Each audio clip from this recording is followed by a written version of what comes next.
नमस्कार, आदाब। मैं शाइस्ता आप सभी का हार्दिक स्वागत करती हूं अपने इस चैनल बात देश और बिहार की।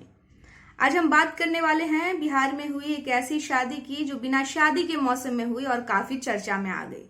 जी हाँ, ये शादी थी अशोक महतो की। और वैसे तो कई सारी शादियों पे फिल्में बनी हैं और राष्ट्रीय प्रोडक्शन जो है इसी के लिए जाना भी जाता है। विवाह हो जाए, हम आपके हैं कौन, हम साथ साथ हैं, कई तरह की मूवी जो है विवाह पर बनी है। उन्होंने ही एक फिल्म बनाई थी एक विवाह ऐसा भी, तो ये शायद वैसा ही विवाह है, क्योंकि ये विवाह कहा जा रहा है कि यह विवाह जो है राजनीति के लिए विवाह किया गया है। और चूंकि ये बिना शादियों के मौसम में आयोजित एक विवाह था, जिसके दुल्हा जो है अशोक महतो हैं, जिनकी आपराधिक पृष्ठभूमि बहुत बुलंद रही हुई है और जो पिछले साल ही 17 साल की सजा काटने के बाद जेल से रिहा हुए हैं दिसंबर में। तो यही कारण है कि ये एक पॉलिटिकल शादी है। तो जैसा कि मैंने कहा कि एक विवाह ऐसा भी जो इसे कहा जा रहा है, इसका कारण यह है कि अशोक महतो के साथ टेक्निकल प्रॉब्लम ये हो जा रही थी कि वो 17 साल की सजा काटकर बाहर निकले हैं। नियम के अनुसार किसी भी व्यक्ति जो कि 2 साल से अधिक की सजा काट चुका है, उसे जो है 6 साल तक किसी भी चुनाव को लड़ने से प्रतिबंधित किया जाता है। तो हो सकता था कि अगर अशोक महतो डायरेक्ट अगर फाइल करते नॉमिनेशन अपना, तो उनका नॉमिनेशन कैंसिल हो जाता। यही कारण है कि उन्होंने जेल से निकलने के 3 महीने के अंतर्गत ही उन्होंने शादी रचाई, और वह भी मुंगेर की रहने वाली लड़की से रचाई।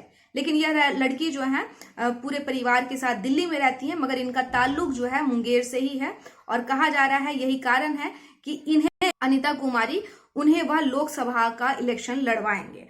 और उनकी बातचीत भी आरजेडी से चल रही है। आरजेडी भी ललन सिंह के अपोजिट में, जो कि जेडीयू से हैं, उनके अपोजिट में अशोक महतो देने का सोच रही है। फिलहाल ये बात अभी पूरी पक्की नहीं हुई है, लेकिन राजनीतिक गलियारों में ये जो खबर है काफी तेज है कि इसीलिए ये शादी की गई है। 90 के दशक में बिहार में अगड़े और पिछड़े जातियों के संघर्ष की कहानी जो थी वह काफी एक बड़ी समस्या बन गई थी। और इसमें अशोक महतो का भी नाम आता है, जो कि पिछड़ी जातियों का प्रतिनिधित्व करते हुए दिखाई दे रहे थे। बिहार में जेल ब्रेक कांड हो या फिर कई सारे नरसंहार के साथ अशोक महतो का नाम भी जुड़ा हुआ था, और इसी के कारण जो है उन्हें 17 साल की सजा भी हुई थी।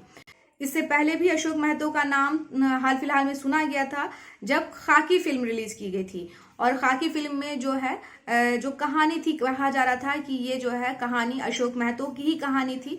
तो वो कहानी दिखाई गई थी उसमें, और उसमें जो भी था उससे वो काफी सुर्खियों में आए थे।